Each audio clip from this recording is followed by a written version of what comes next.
This is Wellspring, presented by Spectrum Health-Zeeland Community Hospital on 99.7 and 1450 WHTC. And for this Thursday, May 25th, we are joined by Meredith Schrotenboer. Meredith, good morning.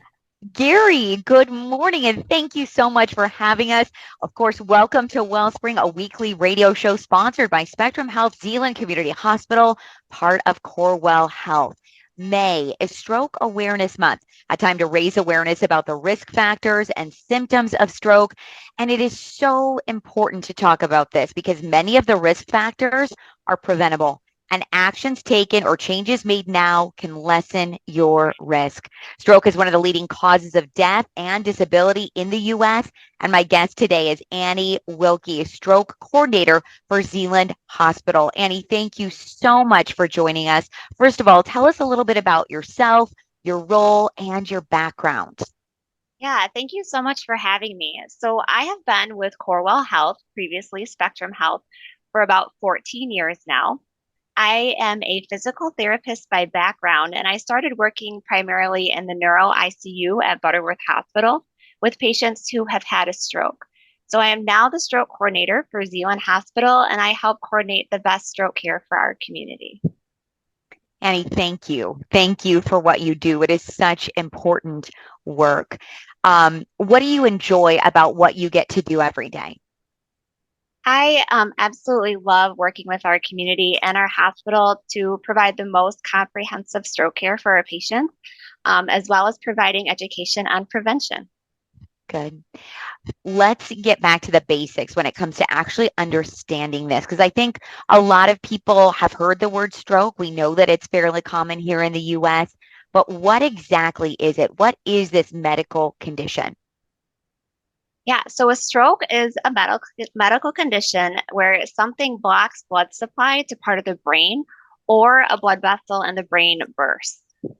And what usually causes a blockage or a burst? What kind of conditions need to be present for something this dramatic to happen? So sometimes there's fatty deposits in the arteries that can break off and they travel to the brain. Or sometimes blood flow from like an irregular heartbeat can form a clot. And oftentimes uncontrolled high blood pressure can cause that blood vessel to burst, or one that's a little bit weak to start leaking. Okay. And we know there are different types of strokes. Annie, can you tell us about those? Sure. So there are two main types of stroke. The first type of stroke is an ischemic stroke, and this is when something is blocking blood flow to the brain, and this is actually the most common type of stroke. But the other stroke is called a hemorrhagic stroke, and this is when like leaked blood in the brain puts too much pressure on the cells and starts to damage brain cells. How do we prevent this, Annie? We want to know, what are the risk factors for stroke? Yeah, so there are a lot of things that we can control. Some of them include smoking, high blood pressure, high cholesterol, diabetes, sometimes, lack of physical activity. And there's some things like gender, age, and race. Sometimes our family history puts that a little bit of higher risk factors for us. So all things to be aware of. Some we can control and some that are hereditary. And it's important to know that genetic risk, isn't it? Absolutely. Annie, what are the symptoms of stroke? We know it's important to move quickly if someone, in fact, has had a stroke or is having one. So to remember the signs and symptoms of a stroke, we use B FAST. So you want to remember B FAST. The B stands for any changes in balance. So any sudden loss of balance or coordination. The E stands for eyes. So any trouble seeing out of one eye, both eyes. F is for face. So any sudden drooping of one side of the face. A is for arm. So any weakness in your arm or leg. S is for speech. So trouble with speaking or understanding what someone is saying. And lastly, T stands for time. You want to call 911 right away and be fast to do so. So the faster you can come see us, the faster we can help you, because time is brain. Time is brain. Talk about that a little bit, Annie. What do you mean by that? Time is brain. Yeah, so the sooner you can come to the hospital, the sooner we are able to help you. Sometimes there's medication that can be offered if you come to us quickly, and then we're able to save those brain cells that have become damaged by the stroke. Okay. And I know Gary has a question regarding warning signs. Gary. I'll start with a preview question, then I'll follow up with the warning signs.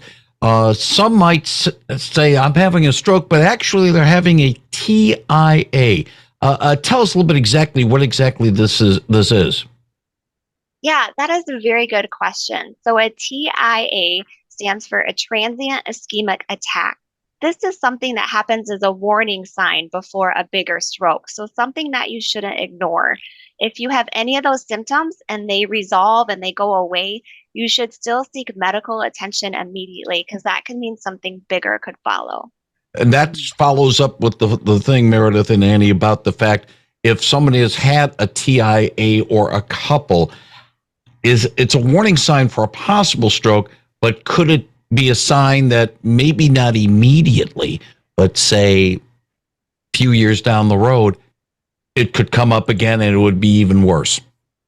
Definitely. Yep. If you have one or a couple, it does as a precursor could be to a bigger stroke. So just something you want to seek medical attention for, kind of that red little warning flag that you should follow up with your physician and seek medical attention right away. Meredith, I'll throw it back to you. Thank you. Yeah, Gary, thank you. Annie, as we talk about symptoms of stroke, sometimes they're not as easily identified. Tell us why. Yeah, absolutely. So sometimes you can have stroke symptoms that might not be so straightforward, and sometimes they can present as dizziness, nausea, or vomiting, a really, really bad extreme headache, difficulty with coordination, or even swallowing. And a few of these symptoms have to do with a stroke that's in the very back of the brain that can oftentimes be hard to identify. So, if you have any of those symptoms, again, it's very important to seek medical attention. So, when in doubt, please come see us. Hmm. Any question for you regarding, if someone is presenting with symptoms, what should you do? It's call 911, right? Absolutely. You want to call 911. Always call 911. That is the way to receive the quickest medical attention for a stroke. So, Annie, I have a follow-up question as I play out the scenario kind of in my mind's eye. Is there any merit in, if an individual is having a stroke, having somebody else drive them to the ER, or is it get the ambulance there as fast as possible because they can start administering care? yeah, that is a very good point. So, yes, you want to call 911 right away.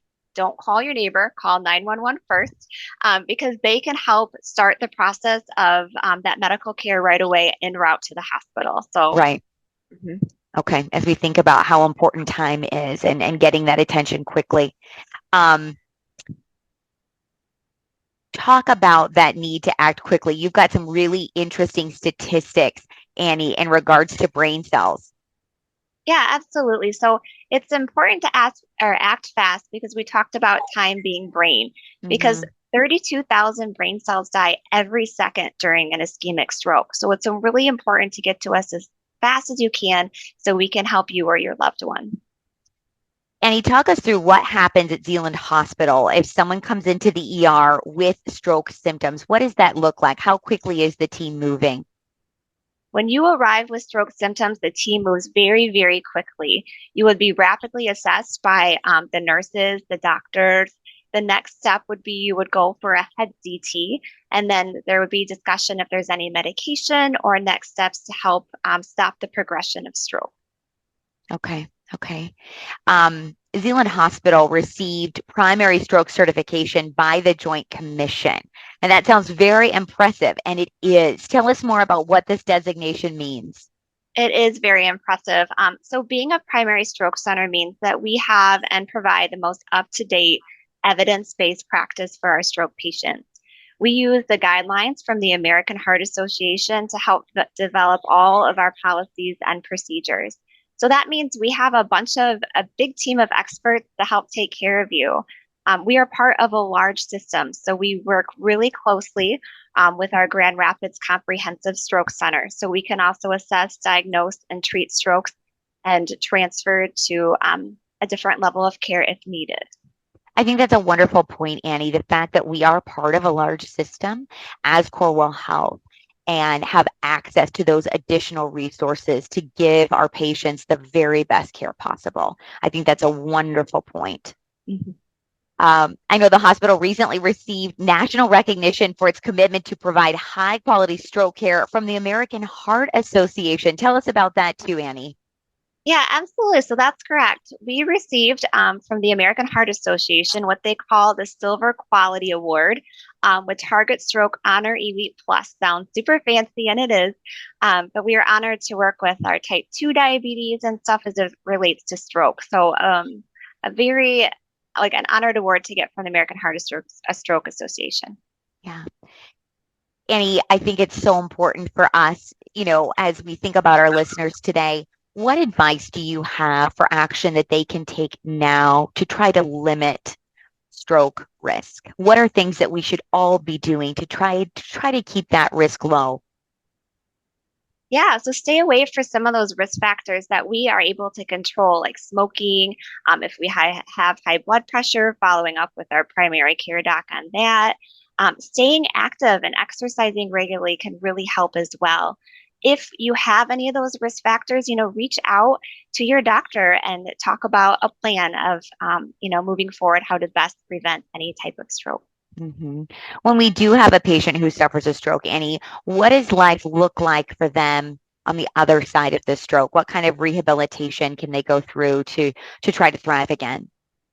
Yeah, so depending on the type of stroke you have and the severity of symptoms, Corewell Health offers a variety of rehabilitation places to continue to work on recovery after a stroke.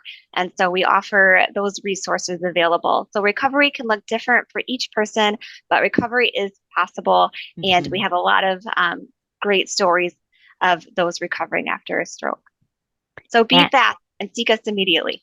Absolutely. Annie, is there anything else that you would like to share with our listeners today about stroke education, stroke prevention, stroke awareness? Overall, I would just say if you recognize any of those signs and symptoms of stroke, be fast, call 911, seek help immediately, and we will be there to help you. Annie, we appreciate your time so much. Thank you for joining us and sharing this wonderful and really important information. Until next week, everybody, Spectrum Health-Zeeland Community Hospital, part of Corewell Health, wishes you well. Thanks for listening to Wellspring, presented by Spectrum Health-Zeeland Community Hospital on 99.7 and 1450 WHTC.